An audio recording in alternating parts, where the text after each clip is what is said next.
avez un rôle à jouer pour aider à corriger les excès du passé. Vous les collègues des grands qui quittez les groupes armés, je vais le dire.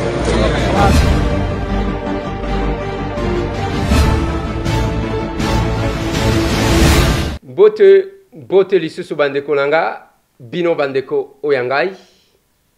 Le loto commis mercredi 2 février 2022. Masolona de Pité. Masolona de Pité bandeko nanga, c'est la gestion de l'UDPS. 3 personnes. Débat commis ko gérer UDPS. Baza banani. Baza ba fonctionning. Masolo, c'est dans cette émission. Masolona de Pité bandeko nanga, après le passage du chef de l'État na Mwanda, insécurité mati. Est-ce que c'est un acte de sabotage ou bien c'est insécurité kandengwana? C'est dans cette émission, Masolona de Pité, accident ya kosakanate, lobby, camion moko ya ben, et silifrin, nanzela na boulevard Lumumba, vers Pascal. Plus de 3 personnes bakofi, batubazoki zoki. C'est dans cette émission. Masolona de Pité bandekonangai, et sa déclaration, il y a de Pité révolutionnaire, pour nous soutenir le chef de l'État. Ba de Pité révolutionnaire bazali banani. C'est dans cette émission bande konangai tozobeta masolo. J'ai fait un service yewana azongi na Suisse. Car ya bien komi wana a komi kuna azongi lisusu na makasi kuna pona kozwa biloko na bid. Masolo to kobeta bande konangai to beta moi rapide. Tozonge la dossier ya inauguration ya monument. Il y a Tien Tshisekedi wa Mulumba. Lobi totiela kibino quelques images, le parcours de notre combat. On va y revenir avec quelques autres détails. Masolona de Pité, bande konangai, na cérémonie à lancement de travaux, il y a port en eau profonde na Mwanda, le député national, humilié. Entre député na ministre na Nazamo Konzi. Sony. Voilà bande konanga na lingito beta Masolona zo banda na lisolo ya Mwanda. Chef de l'État kendaki kuna avant-hier. Ake ko lancer ba travaux ceux qui botali podium ndenge basali la ki elengi. Dessin moko akosakana te eloko moko ya bien et pesi ba tout soif. Eloko moko ya bien. Quand je vis ces bijoux, na ndenge ba décoraki yango. Na lobby, si cette beauté là et ko kendeti na port à nos profonds ngo bazotonga.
nombreux partenariats économiques et pistes de collaboration. La visite du président Félix-Antoine Tshisekedi a également permis la signature de nombreux accords avec des chefs d'entreprise privatistes. Ces accords permettront de dynamiser les secteurs de l'immobilier et des énergies renouvelables en RDC. Sous le leadership du président Félix-Antoine Tshisekedi, la RDC est en train d'attirer de nombreux investissements de pays étrangers et de multinationales en Banana. C'est à ce jour le plus important investissement réalisé par les Émirats arabes unis dans le pays.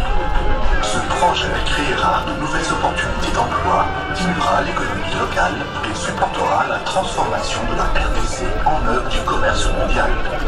Ensemble, nous sommes en train de bâtir des ponts économiques qui rendent plus efficacement et plus durablement les marchés que jamais auparavant. Ce qui montre chaque année, grâce à notre réseau mondial qui s'étend sur les 6 continents. Maintenant, nous arrivons ici, rendu possible par la vision économique du président Félix-Antoine Tshisekedi. Plus d'opportunités d'emploi, stimulera l'économie locale et supportera la transformation de la RDC en œuvre du commerce mondial. Ensemble, nous sommes en train de bâtir des ponts économiques entre les... Mais il y a eu quelques ratés. Le chef de l'État a été très bien reçu. Mwanda Eningani, Vienanga Dodo Balwa, Leli po Amoningate. Chéribin Okende Senga, ministre des Transports et Voies de Communication, mon vieux Chéribin. Aleli po Amoningate. Modero Simba, Baleli po Amoningate. Mais je vais expliquer, Bande Konangai. Omani Biso, Tozalakana va pressentiment mon kobo. Ces histoires, sans vous expliquer. Je vais parler de 2 dossiers importants. Ou peut-être, il y a Liboso. Gestion de chef coutumier. Si vous êtes africain, et ça chaque fois que vous travaillez dans bande. Le chef coutumier bazaka na ba principe na bango na makambu bango basengaka. Ba chef bayaki batelemi kuna, nous avons appris qu'ils ont été roulés. Basali réunion awa, balongwe kuna basali réunion awa. Même moi mbongo ngwe bimaki ya banfumu, ba détourner, ba ke kopesa mo ndambo. Je vais vous rappeler eloko moko elekana mbujimai et betama lisolote menazo lobelangwa. Na mbujimai ba invité Jibe Mpiana. Papa chéri akende kobini sabana mbujimai. Ata soki bazana nzala na libumu babina ata kobina mwa muke. Jibe akei. Na ebi na rata même avion wana parce que il fallait que l'avion amène le musicien de Jubé. Bakei. Baye kuna Jibe abinisi binisi bango. Ojo mata mpunda. Ojo mata mpunda. Babini ndenge babina. Qu'est-ce qui va se passer? Après, on prend l'argent qu'il fallait remettre na Jibe Mpiana. Mbongo ango balingi ba pesa Jibe za combien? Babimisa ki 50 000 balles. Bokanga bien. Selon ba information à notre possession. Tangu bazui ba pesi mutu. Zwa kasikende ko pesa Jibe. Place aux mona. Biso mingi. C'est que nous faisons to la kisakabino. Tous les Congolais n'est pas escrocs. Mwana maya azui kaka 50 000 wana. Kolongwa place azalaki. Pona koma place Jibe azalaki. 20 000 ekoi.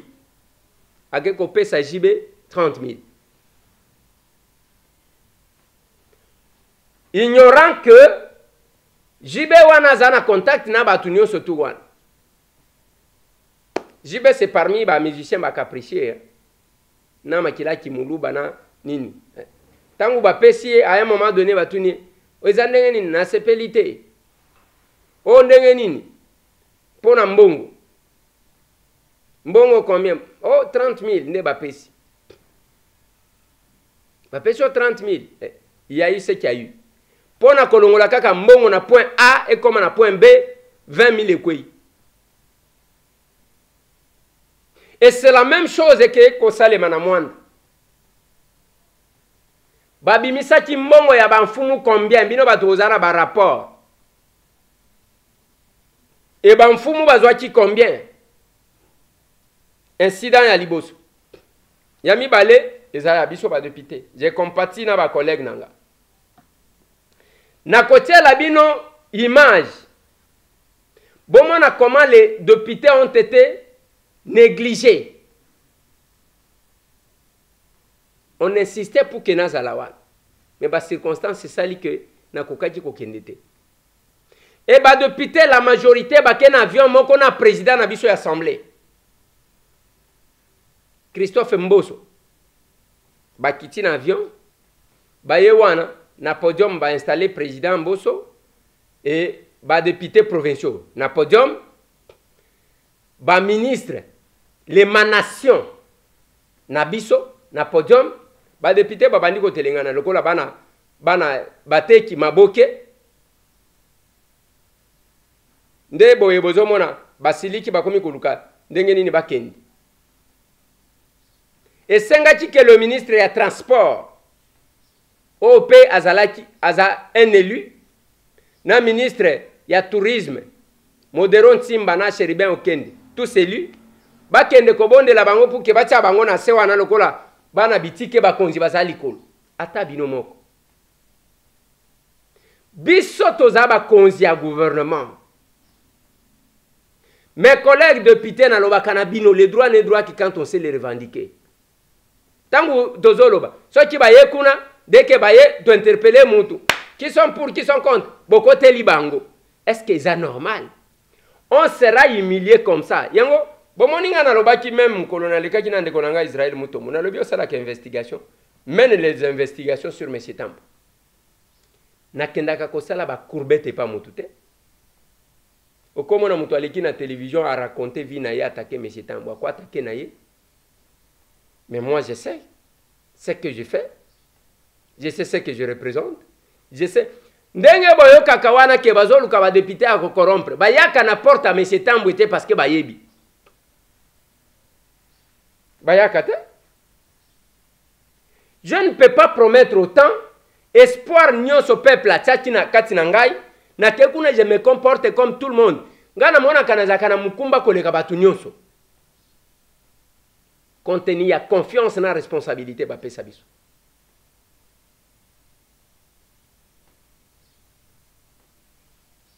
Le député humilié comme ça. Bah député humilié dans le monde. Le col banamik. Bon mati avion na président Mboso. Bokeguna batie bino le col banamik. Le président a vu comment on humilie, on ne considère pas le député. Mbongo ya makasi za bango ba membre ya gouvernement, mituka ya makasi za bango et bino ba député à ce niveau là, à ce point là, on va interpeller mais botikali wana bozo salaka ba flatterie. Nous allons attendre la session, c'est le mois prochain déjà. Moi o izaka muku c'est parce que izaka paye 30 jours de. Compliqué. Na simanango bande konanga les chefs de l'état longoli makolo insécurité koti makasi na mwanda ndenge tozolo baboye batu bazola late insécurité kuna bamusu bazwa kize bazo funda ba militaire bazana kitona nakendaka dans un village nakenda même ko assister batu parce que kuna batu babomaki batu kuna personne qui parle na Kinshasa. Bakor na ebite soki kunda mezaki na mwanda wana na ba morgue. Bake kuna o parce que bakutaki soda moko ya okufa. On a ravagé tout un village. Wana tozo kende na découverte ya tombe ya nani Paul Pan Farnana. Omonika kamuto bandi biso bane Congo biso banini. Na lobaka na bino tous les jours. Tous ces gens qui faisaient des bruits sur les réseaux sociaux. Mukolo bakanyine mon antemi. Toyoka muto amemi combien? Nous avons vu la femme de Nemo Nansemi dire que biso depuis que bakangaki kaka elenyankoi kaka elenyankoi mutetela botika ba fauteur à nos troubles depuis boyeba kotambola makolo ngulu muto longoli sapato atelemi wana ke ngai bovanda na bino bovanda. Vous citez le nom de Kimbangu sans le connaître. Vous avez mvuluzi yo yebi mvuluzi yo. Taba tumisusu. Boloba loba awo bo profiter tauna keko solo na mwacha ne mwana nseme. Eliezer yo komona yo. Nazo tala na taba msusu taba msusu. Mais quand on a arrêté ne mwana nseme bakena ye combien wasista ye? Quand le mandat est national, nous agissons comme ça. Bakolombo ka baye balaka. Ezandenge bomi bambaga wana te. Il faut basa la bino ba ADN to ba sushi na bino place bouta. Et ba to ndengo wana musala na ezanini. Koloba Eliezer collabo, Eliezer traite. Ayebini signification ya collabo eza koloba nini te? Musala ngo traître ngo koloba traître zanini. Tuna ye eza koloba nini? Akoluka dictionnaire. Il a trahi qui? Collabo, il a collaboré avec qui contre son pays? Masol. Yango bozo mona, chaque fois que je rappelle ya combat, nalobaka na mutu a se placer kasi. C'est qu'on a contexte naïe. Gana lobaka soki moni mutu azo attaquer nga, soit mutu azo approcher Martin Fayulu par opportunisme, akekuna alobi mo lokole Eliezer azolo babolamu ya Félix il faut attaquer. Soit mutu mususu pe kota Félix. Eliezer yo lobela kama kama ensemble te lobela kama kama UDPS. Na kolobela kama kama UDPS tous les jours, même na émission oyo. Na kolobela kama kambu ya UDPS tous les jours. Yo ya kopekisanga na tuna yo qualité na yo, na ngonga nini yo kota na UDPS, quel risque ozwa na UDPS. Na lobaka avec tous ces charognards oyo bayaka yaka. Na tuna kabango na lobi, tangu biso tozaki na kati ya milinga. Il fallait bo pekisa biso ke kokota na milinga te. Ne prenez pas le risque. Biso moko to bunda. Bozo profiter biloko bo bundela te.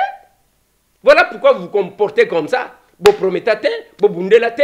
Bateli bino mwa mbongo tala ndenge muyibi même awa longola mbongo awa cha awa oyibi wana bokolo bananga bato modèle wa je parlerai UDPS plus que les gens qui prétendent être de l'UDPS parce que na l'équipe oui na l'équipe on a combat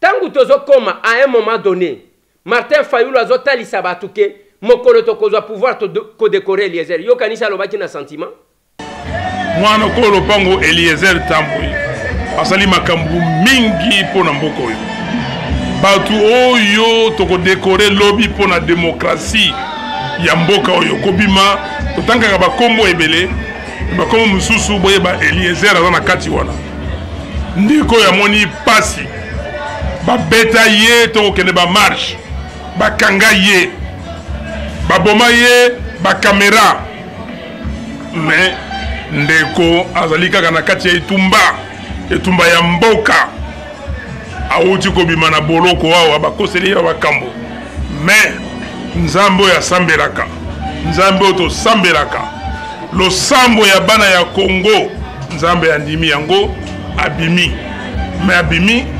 atikali simate ayoki ke tozali awa yeyo aye kotala biso po acha biso mwa poa tokende liboso ye wana lobi contredire yo zakuna obani ko tambola na Martin Fayulu na avion allez au mimoni bozo salaka ba selfie Martin Fayulu Madidi connaît monsieur Tambo connaît Martin Fayulu Madidi na combat oui ezandenge boza wana te bobi misa ba vidéo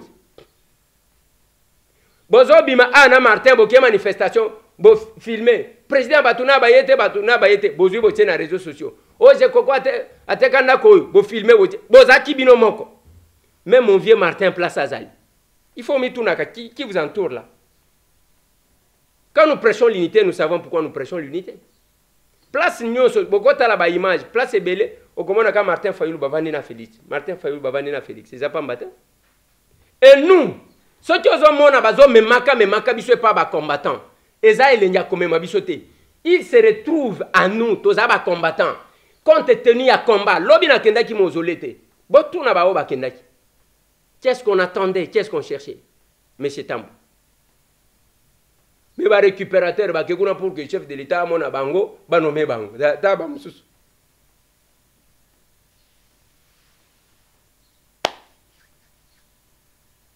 Ezana degré wana ya combat biso to bunda. Ce que mon ba combattant er moko ba kier moko ba yepa na biso, eza pambaté.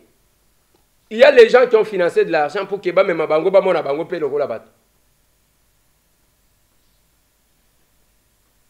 Chacun a un degré à combat. Na loba gana bato. Ezala na eu de pes. Ezala na ensemble pour le changement. Ezala o la muka. Mutu na mutu. Ayebi degré yango ngana loba kinabino à un moment donné ba tout bunda na bango bazaka na moins respect. Ce n'est pas ce combat d'arrière garde que les gens font. A financer ka ba to bokene bo finge Eliezer bokene bo loba boy ta la commenter loba collabo loba traite ta ba mususu. Ça n'enlève rien sur mes états. Ne vous en faites pas. Vous êtes en face d'un révolutionnaire, un combattant.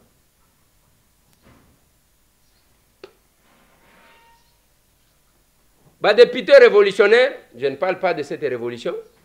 Lobi Basali déclaration à Bango. Cette déclaration, Nalignina proposé Bino Yango.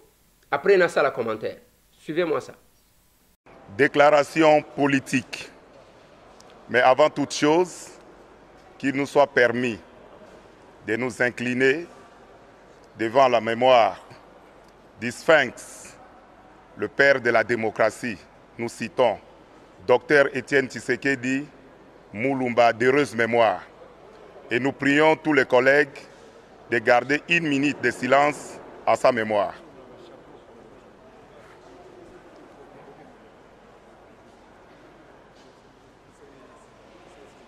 Merci. Nous, députés nationaux révolutionnaires, patriotes, combattants de la liberté et gardiens du temple de l'union sacrée de la nation, réunis en séjour au palais du peuple pour examiner la situation politique de l'heure, mis par le souci de préserver les principes démocratiques et consolider les acquis de la révolution cristallisée par le basculement de la majorité au prix du sang et l'engagement sans faille de tous les compagnons de la liberté et de la démocratie. Animé par la volonté républicaine d'accompagner en sentinelle de la révolution parlementaire historique le bon fonctionnement des institutions de la République ainsi que la mise en œuvre de la vision clairvoyante du développement de notre pays, la République démocratique du Congo, impulsée par le président de la République. Faisons la déclaration suivante. 1. Réitérons notre soutien indéfectible et inconditionnel au président de la République, chef de l'État, son Excellence Félix Antoine Tshisekedi Tshilombo et à ses actions, en lui renouvelant de ses faits notre loyauté et fidélité. 2. Soutenons son Excellence Félix Antoine Tshisekedi Tshilombo à la magistrature suprême aux échéances avec 2. Soutenons son Excellence Félix Antoine Tshisekedi Tshilombo à la magistrature suprême aux échéances à venir pour le compte de l'Union sacrée et consentons à lui offrir incontestablement une majorité parlementaire confortable lors des élections générales de 2023. 3. Mettons en garde tous ceux qui prennent des initiatives individuelles, égocentriques et qui s'évertuent d'exercer leur liberté politique contre la vision de son Excellence, Monsieur le Président de la République, à l'effet de fragiliser l'unité structurelle consolidée de la majorité parlementaire au mépris de l'engagement des révolutionnaires. 4. Rappelons à l'ordre tous les tireurs de ficelles et pécheurs en eau trouble qui, par leur velléité politique et stratégie occulte, tentent de mettre en péril la stabilité de l'Union sacrée ainsi que des institutions de la République, dont notamment la Chambre basse du Parlement de la 3e législature. 5. Appelons à l'unité ainsi qu'à la concorde de tous les membres de l'Union sacrée autour de son initiateur. Nous citons son Excellence Félix Antoine Tshisekedi Tshilombo, afin d'accroître substantiellement les chances d'une victoire écrasante de nos candidats aux différents niveaux des élections de 2023. Que vive la République démocratique du Congo. Que vive l'union sacrée de la nation. Que vivent les députés révolutionnaires. Nous vous remercions. Ces collègues-là que vous avez vus, bazalaki estimé que ezalaki branche ya Jean-Marc Kabound l'Assemblée. Oyo batu bazalaki kokanisa que bazalaki noyau Jean-Marc Kabound a monté pour commenter leadership naïe. Vous les avez suivis, bomoni collègue nanga, Daniel Safou, bomoni Kodoro Oyo a Uti Kotanga, ba collègue bazaï belewana ba Jean-Pierre Kayembe, tout le monde, ba collègue bazawa. Ba Dengo. Mais tous ces députés là, tant que basali déclaration, ba lobby bazo soutenir chef de l'État, bazo sala de sorte à ce que a réussi à son deuxième mandat na 2023. Bazo kebisa ba fauteur à nos troubles na ba tireur de ficelle. Na ba o bazo sala de na ndenge ya que ba perturber le mandat du chef de l'État. À qui est-ce qu'on s'adresse? Message batindeli nani. Mon frère Jean-Marc Kabound, ndeko na yo monsieur Tambwe, a été honnête et sincère na yo. Même place au Vandi, na mutema na yo, oyebi que monsieur Tambwe a été honnête. Ce qui m'a toujours étonné, c'est le fait que tu vas supporter la vérité. Na landi ba collègue na biso mususu.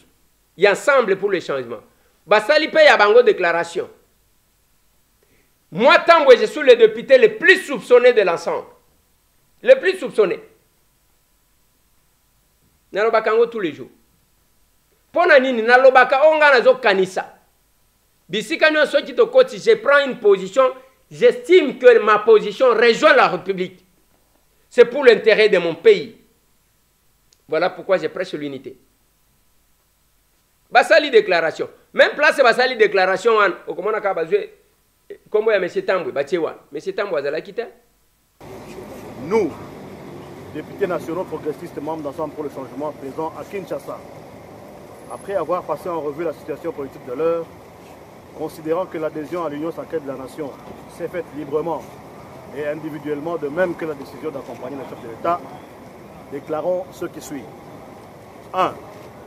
Renouvelons notre confiance au président de la République ainsi qu'aux différentes institutions du pays et réaffirmons notre appartenance à l'Union sacrée de la nation sous le leadership de son Excellence, M. Félix-Antoine Tshisekedi Tshilombo, président de la République et chef de l'État.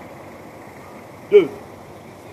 Fustigeons l'attitude pour le moins ambiguë, voire contradictoire de quelques responsables d'Ensemble pour le changement, qui est différent d'Ensemble pour la République, parti nouvellement créé, quant à l'appartenance de cette plateforme à l'Union sacrée de la nation, car l'opinion constate que, tout en participant au gouvernement de la République, certains de ces leaders s'illustrent par des propos et des attitudes qui ne laissent aucun doute sur leur volonté réelle de torpiller l'action du chef de l'État et de déstabiliser les institutions de la République. 3. Exigeons que tous les membres d'Ensemble pour le changement, qui occupent des fonctions dans les institutions, clarifient leur position, car l'heure n'est plus à l'hypocrisie, et tirent toutes les conséquences de leur refus de partager le bilan de gestion des affaires de l'État tel que distillé dans l'opinion. 4. Demandons à être dorénavant considérés comme une entité à part entière dans les pourparlers en cours et à venir, fort de notre poids politique constitué de plus de 40 députés nationaux sur les 70 que compte Ensemble pour le changement. Fait à Kinshasa le 31 janvier 2022. Les députés nationaux présents à Kinshasa. Je vous remercie. Tolongwa kana biloko oyo ya kosalaka ba déclaration boke bokutani na Moïse Katumbi pour sololi na ye to estimer que boye. Après nde bosali makambo na bino. Mais je me pose la question, la politique est dynamique. Elle n'est pas statique. Ndenge bazoya omoni na union sacrée adhésion oyo badere adhésion nyonso to wana bazo sala. Le dynamisme politique. Ce qui s'est créé que même après deuxième mandat à Fachi, Moïse prend une bonne position. Bokozonga ou bien Bokotika Lakuna. Voilà la classe politique il y a des Congolais. C'est comme ça, quand vous faites quelque chose, il faut toujours savoir bien préparer. Moi, je presse toujours l'unité. J'ai toujours souhaité que Martin Fayulu Madidi, Azalana Félix Antoine Tshisekedi Tshilombo, Moïse Katumbi Tchapwe, Azalana Ndekonaye Félix Antoine Tshisekedi Tshilombo, et Jean-Pierre Bemba, Azala, Bazala ensemble. Comme ça, ceux qui ont ici mandat, nous sommes se positionner, nous sommes soutenir. Ce n'est que ça, ceux qui ont évité, Kabila Kobeta Chita Sima, tu peux regretter. Parce qu'il y a des démarches, nous avons discuté avec un collègue Moko, qui est un aîné. Quelle est la conséquence? Bato FCC bazoya ba continue sacré. Na suka bangonde bazai belé. Mosaïque PPRD bangonde bazai belé. Topé sa bango. Bakozwa par ya munene na pouvoir mais bako se comporter ndenge ba géraki pendant 18 ans. Peuple a consentir changement té. Ce n'est pas difficile de comprendre ça. Ceux qui ont le bien Eliezer Azor Kanine. Ce n'est pas difficile. Na yokaki batumoko Banomé Lambert Mende porte-parole à Union Sacrée. Nazaji cause l'acte de nomination à Moni Angote. Qui l'a nommé? Boni Kolokotaka Biloko. Qui l'a nommé acte Zawa Pingana Zose l'acte? Comme il a l'accord, Bolobakanabiso Kabila va signer accord na Tshisekedi. Bozana 2 pages, Bozana 6 pages. Ou qui l'a nommé? Wapi? Bola Kisangai. Union Sacrée, même ceux gens qui sont à l'intérieur. Au coordonnateur provincial, il y a Union Sacrée. Ah, on a un coordonnateur national, to komika na bakorda. Bandeko. Tu vas savoir mi bien. Hein? Union Sacrée n'est pas structurée. Normalement, Union Sacrée, il fallait qu'il base à la siège bien. Comme ça, va structurer, ça va. Mais ce que je sais, les chefs de l'État en créant l'Union Sacrée, moi j'avais eu à l'entendre, à l'écouter dans la rencontre news. Alors, ils ont courant de pensée dans la plateforme Moko Boité. Ils ont courant de pensée aux autres traversés par Congolais news. Mais ceux qui vont structurer, pas structurer au niveau national les années avant que tout comme dans la province. Ah ouais, et là qu'on a le salaire limité, bah toi si bah mi bambi bah titre dans la province ou en anglais bozomo. C'est compliqué. O Lambert Mende porte-parole à Union Sacrée. Bola Kisanga acte, nani a nommé Yé. Congolais.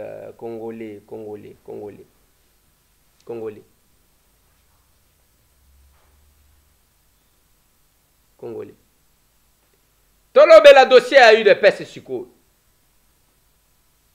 Après, départ, il y a Jean-Marc Kabunda.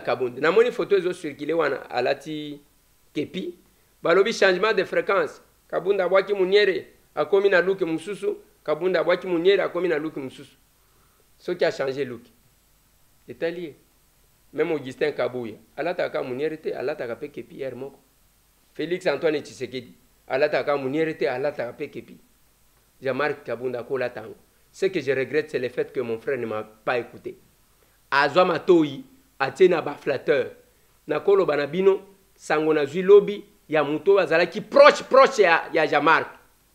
Il a tout bénéficié. Na mona muto wana tango azo solo na Jean-Marc. Bangone bakolo Jean-Marc. Azolo anazana nu jeune hein?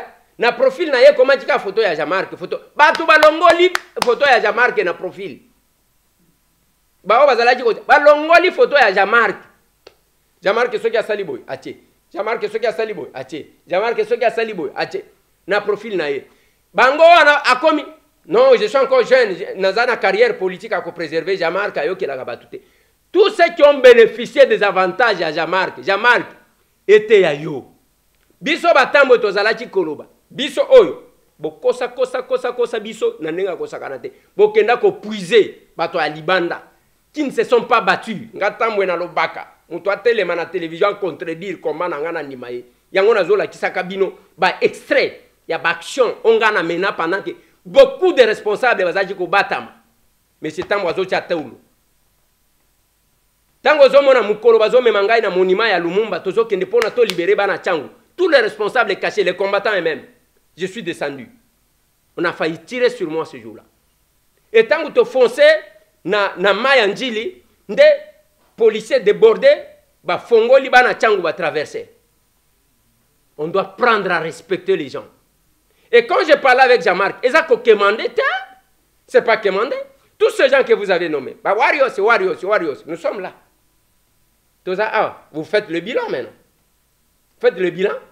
Et si nous allons comme ça dans le gouvernement, quelle est la chance qu'aura le chef de l'État? L'essentiel n'est pas de faire des déclarations. Non, nous soutenons notre candidat. Félicitations à nos combattants. Denge ba kendaki ko vuzu la banderole ya batu na permanence à UDPS. Boya. Basali bango boy. Yo, oye awa, talo komi kolata babiju yo. Tala yo, okokaja ta ko kitisa ta lutu ya secrétaire. Oh, bayoki mutoki ya moto. Et je le dis toujours, ils en batu bazwa par raison ya géopolitique. Les gens qui ne méritaient pas, qui ne se sont jamais battus, bazo kosa batu to banana campus, na campus au banda UDPS na campus wapi. Bana ista ceux qui basali manifestation na bango yo komi kosa. Ta ba msusu. Na betelo lisolo ya lititi mboka na katanga.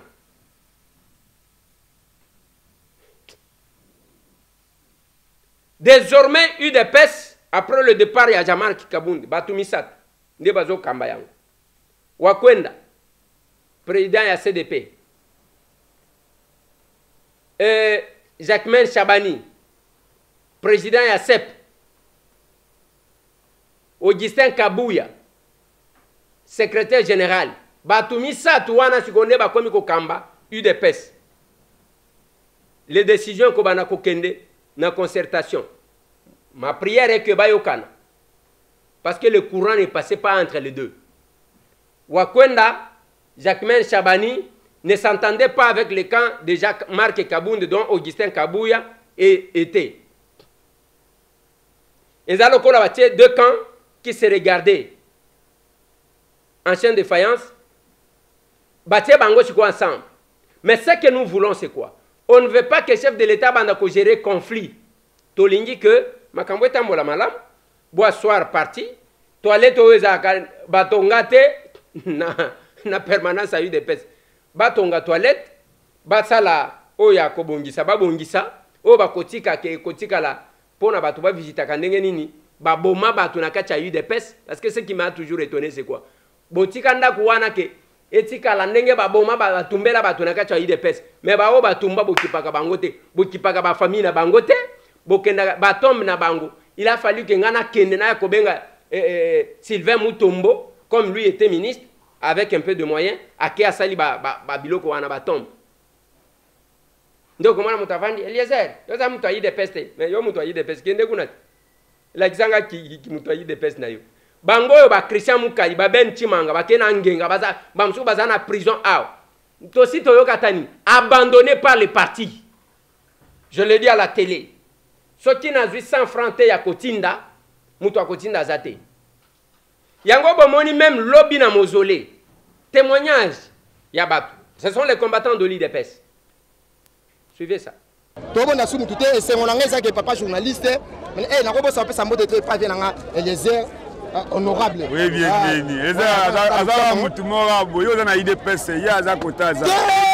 Faut qu'on reconnaître ka mutu. Ngai na zo reconnaître na reconnaître ka vie wana parce que ngai na ina prison. Via za rotine na so ta ba 50 francs ata ba 200 francs. Na prison ya ndolo. Na prison ndolo pesi tous les prisonniers mbote. Sali combien d'années? Christian ba Ben Chimanga. Na beti 3 ans 6 mois na na kata prison. C'est les heures à 5. Que na pesi ka na laisser mbote parce que azala ko soutenir ata na ba 500 na ba 200 francs na ye. Oh Kabouya la Kabundi batinda te. Oh ba cadre bela IDPS batinda la biso ta pas présent na Jeko Beya. Oza ina souci na biso. Boye ba kabosa la kakodose. Tika ngana zelaka na lingaka mutu abimelanga boy. Oli akobata.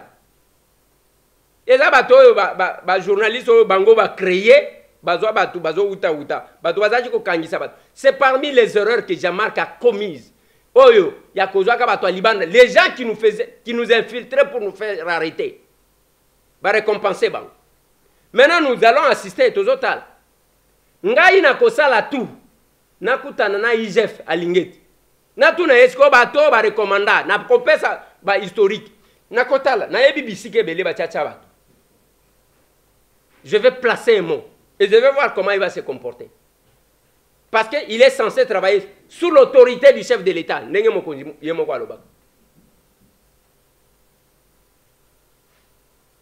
Eliezer azoyoka jalousie. Azoyoka nani jalousie. Nazoyoka jalousie. Il y a combat ngana mena.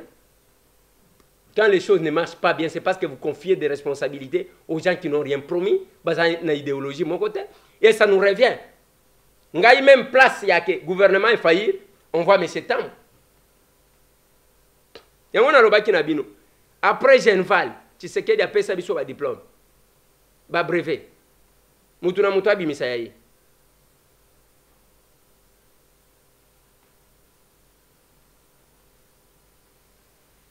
Sony. Bonne chance na maître Jacquemain Chabani, ami Kitisaka, quelle que soit la suspension, il y a un commis qui rebondir. Vieux Kwenda, tourne à eux zawana, tolingi to sentir que parti vibrer. Moi na bouté. Augustin Kabouya, mon compagnon d'élite, cherchait à créer l'harmonie avec les amis pour faire marcher les choses.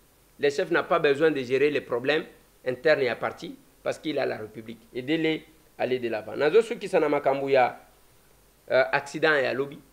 Lobby accident à Kafu Kafu Salemi, na mai ya changa ezani. Eza mai oyo soki o uti bitabe o kiti wana avant que o koma Pascal place wana ben moko esili frein. Bato bakufi soki plus de 3 personnes bao bazoki oko kontete contrôle technique ezalaka te. Makambo nzela oyo toyebite. Makambo nzela oyo yango créer problème na Kabundi. Makambo nzela oyo ezobomaka bato. Makambo nzela ezobimisaka ba problème mikolo nyonso. Est-ce que l'État ne peut pas prendre des dispositions quand même? L'État cause à disposition te. Bien anga Chéribin au Kende Senga. On a fait des tours. Jusque quand on va laisser. Namoni même Batès et Komela Masanga. Ah, bah, il va proposer. Vous avez les contrats sur votre table. Faites quelque chose. Bikumbela Mwanza. Route, voie rapide Basali. Et comme il va trouver kitisa. La police a zo mona. Oh, balobi ya batu nyonso. Et comme un parking. La police a zo mona. Ce n'est pas possible, mon Dieu. Tobenga banche lupo na mboka oyo bonga. Banani baya. Tozongisa ba Belge. Non, c'est pas possible. J'ai fait un service à zone en Suisse. Bande kwa Suisse, car moko ya bien, ezali ko zwaka biloko na bino pona kotinda na Congo. Suivez JFM. Merci, j'ai fait un service dans un message à Mouké, on peut s'apprendre à client na biso ya bar 66. Bar 66 c'est comme malobi, ceux qui lobby koko somo salami en tout cas mais mardi sans faute. Bar 66 c'est aux Alibanda. Alors message nazaki nango surtout za pour la Suisse. Pour na bato Suisse, j'ai fait un service à zone ici Moussa na Suisse. Prévenez bis yango na tie. Déjà dans la carte Suisse donc oh nous sommes na bis ya j'ai fait un service pas ya MRS donc Moussa ezongi okutolo ba comme pardon nini to bongisi eza famille bis ekudi dans la carte Suisse donc bato nyonso ya Suisse ba o baza ko benganga baza ko senga vraiment j'ai fait maison na carte Suisse. J'ai fait mes études dans la Suisse mobimba. Bis na biso pe yango bozo mona na bilili eza na kati mboka na bino Suisse bandi déjà musala. Donc ba o baza na biloko na bango ba benga numéro na biso eza la Allemagne be numéro na biso ya Suisse et bozo MRS et puis apesa biloko apesa biloko comme na biso nyonso puis même biso biloko donc dans toujours chargé ça contenait le 11 février awa et puis pour na Belgique ici fait mes ali kaka ba biloko le ba carton na biso na abattoir wana na pai na bato soma ba nyama wana na abattoir na kota gare du Midi. Message na zaki na vraiment ya wana et puis pour l'Allemagne toujours côté tu ko biloko to charger le 11 après le 11 to charger sur conteneur mususu le 20 bato à France bato à Paris bo benga ba numéro na biso ya France toujours na Mosala toujours et puis na Lyon susu Lyon pe zongi na ngoso actif parce que eloko Lyon e vanda ki muke ezalaki pona Suisse parce que biso a Suisse on te zora biloko na Lyon na Lyon lokola ezalaki souté ya moins pe Lyon ezalaki bloqué mais pour le moment baton sur Lyon o azana biloko bo benga numéro na biso à Lyon bozo biso et puis to ko biloko na biloko en tout cas merci message na zaki nango yango wana pona ba client sur JFM service déjà toujours kaka na ko sala musana biso na etomesana Et puis pour à Dubaï, puis sous GFM Service, à charger conteneur à Dubaï. Le 15 février, conteneur à Dubaï, ils ont chargé à Dubaï. Merci à GFM Service. Voilà. On a GFM Service. Tous ceux qui sont en Apon à l'élo bande konangai, mais na koti kabino boete, na rafraîchir bino lissu moi mémoire sur le parcours d'Etienne Tshisekedi. Ba image o biso kaka nde mututozo. Ba makambu biso kaka nde mututosala. Mais là, tozali koyoka mutu kofongola monoko teke. Eliezer yo saliboy, Eliezer yo saliboy. Nazo mitu na soki bazo kutawata. Bon profiter, ba avantage ba pesa bin. Nous attendons.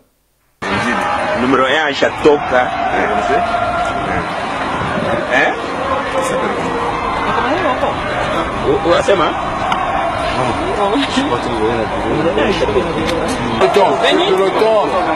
C'est peloton.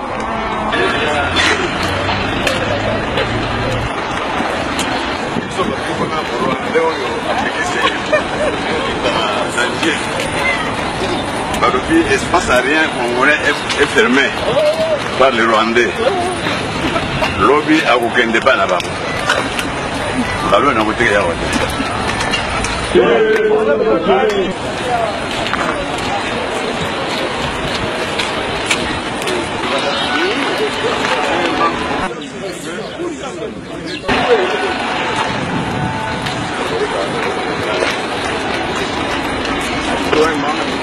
Naiba kombo ya ko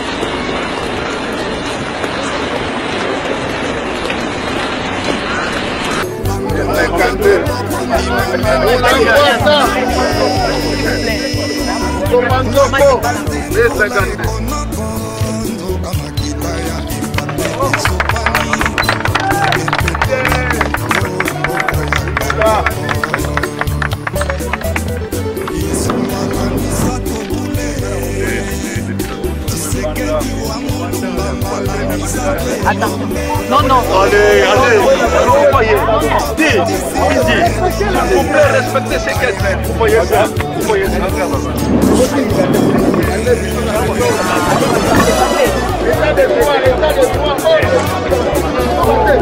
Je vais quand même respecter la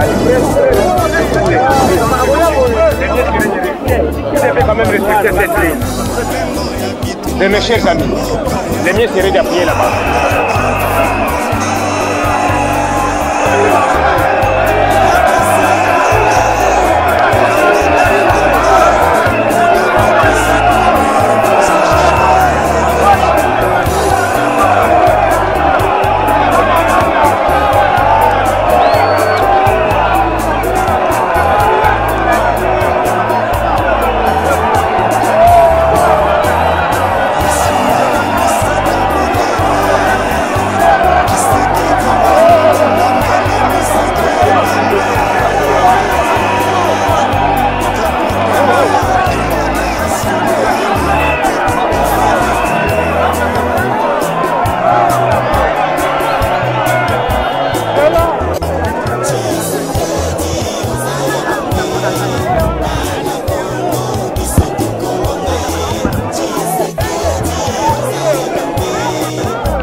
Voilà, ça c'est la police qui avance.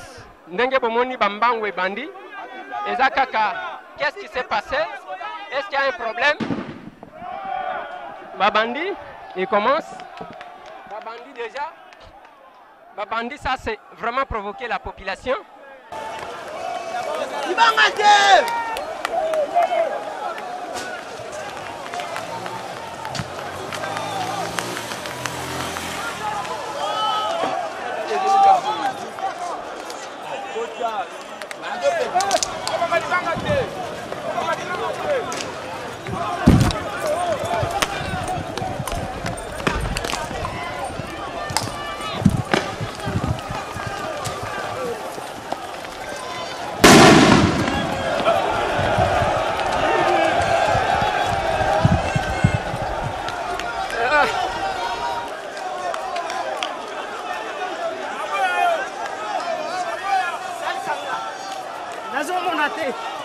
Voilà bandeko balandi, eza ambiance wana nde bandi, ya ba masasi ba gaz lacrymogène, tozo mituna nani a provoqué nani, parce que eza makambu, ezali ko salema babu kini ni ba provoqué nani, alors que la marche est censée être autorisée.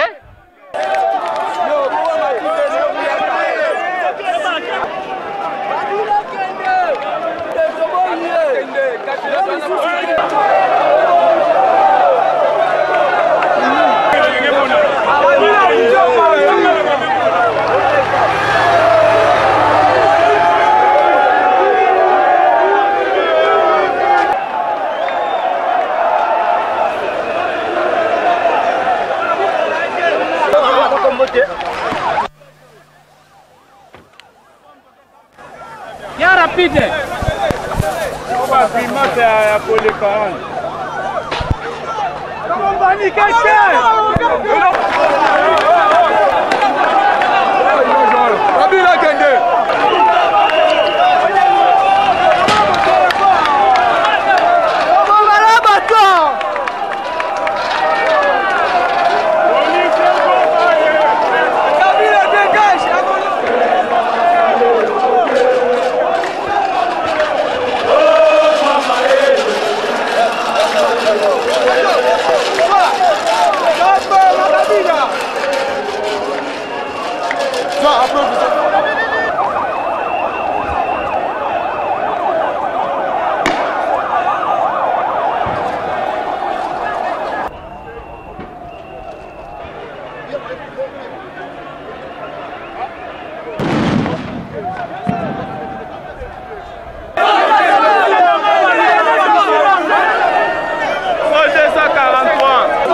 Honorable, on est ensemble.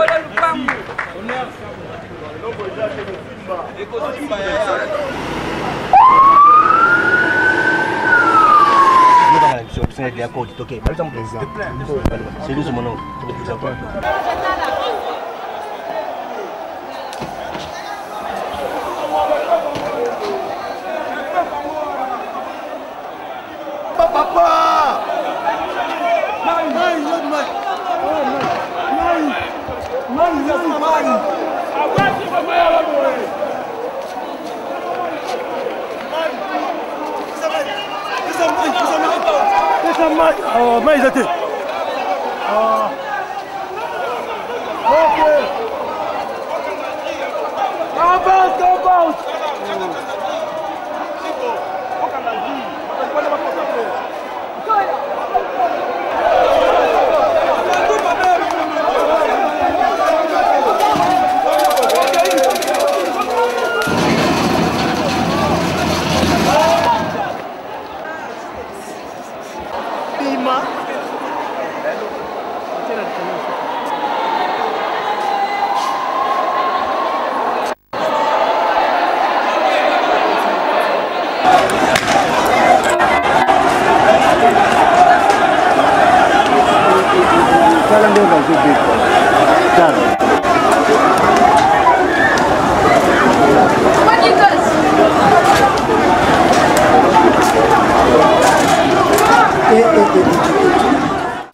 Tous ceux qui sont en Apon à Lilo, tout le monde a une sur la même chaîne, même heure.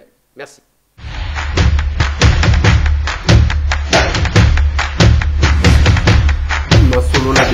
Honorables députés et sénateurs, vous avez un rôle à jouer pour aider à corriger les excès du passé. Vous les collègues du Grand Kivu, quittez les groupes armés, je vais le dire.